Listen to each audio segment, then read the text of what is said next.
আপনি কি ভেবেছেন আপনার নামাজ দিয়ে আপনি জান্নাতে যাবেন? আপনি তাহাজ্জুদ গুজার, সেজদা দিতে দিতে কপালে দাগ ফেলেছেন, এটা আপনারা জান্নাতে নেবে না।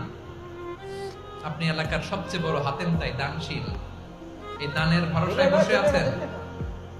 কুশ্চিন কালো না। আমাদের নামাজ, আমাদের রোজা, আমাদের ইবাদত, এগুলোকে মিজানের পাল্লায় উঠালে কোনো ওজনই হবে না।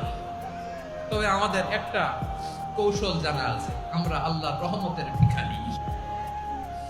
আমরা সেদিন আগেই গুনার স্বীকৃতি দিয়ে দেব।